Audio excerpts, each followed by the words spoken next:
Hello, I'm Mary, and today I'm going to read Corduroy. This was one of my childhood favorites, and I hope you enjoy it. Corduroy is a bear who once lived in a toy department of a big store. Day after day, he waited with all the other animals and dolls for somebody to come along and take him home. The store was always filled with shoppers buying all sorts of things, but no one was ever interested in a small bear in green overalls. Then, one morning, a little girl stopped and looked straight into Corduroy's bright eyes. "Oh, Mommy," she said, "look, there's the very bear I've always wanted." "Not today, dear," her mother sighed. "I've spent too much money already. Besides, he doesn't look new. He lost the button to one of his shoulder straps." Corduroy watched them sadly as they walked away. "I didn't know I'd lost a button," he said to himself. "Tonight, I'll go and see if I can find it." Late that evening, when all the shoppers had gone and the doors were shut and locked, Corduroy climbed carefully down from his shelf and began searching everywhere on the floor to see if he lost his button. Suddenly, he felt the floor moving underneath him. Quite by accident, he had stepped onto an escalator, and up he went. Couldn't this be a mountain, he wondered. I think I've always wanted to climb a mountain. He stepped off the escalator as it reached the next floor, and there, before his eyes, was the most amazing sight. Tables and chairs and lamps and sofas and rows of beds. "This must be the place," Corduroy gasped.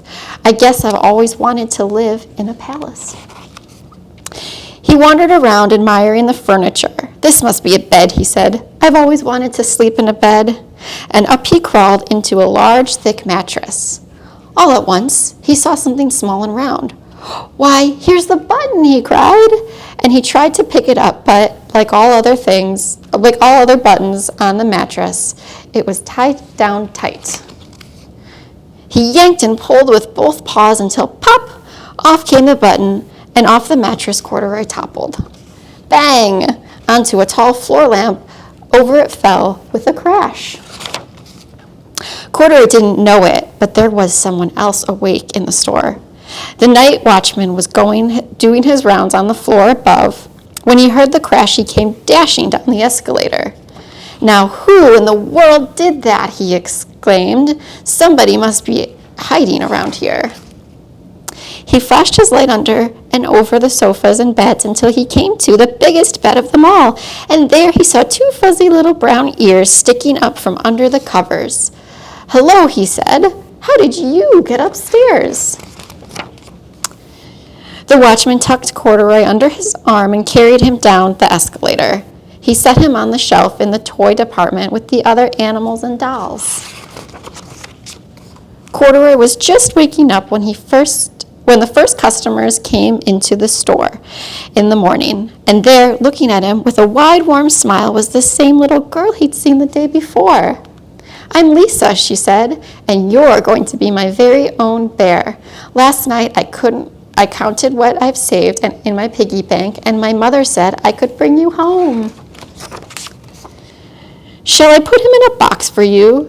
the saleslady asked. "Oh, no, thank you," Lisa answered, and she carried Corduroy home in her arms. She ran all the way up the flight of stairs into her family's apartment and straight to her own room.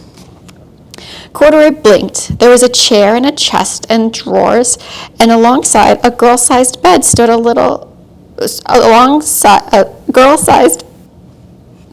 Along a girl-sized bed stood a little bed, just the right size for him. The room was small, nothing like that enormous palace in the department store. "This must be home," he said. "I know I've always wanted a home." Lisa sat down with Corduroy on her lap and began to sew a button on his overalls. "I liked you the way you are," she said, "but you'll be more comfortable with your shoulder strap fastened." "You must be a friend," said Corduroy. "I've always wanted a friend." "Me too," said Lisa, and she gave him a big hug. The end.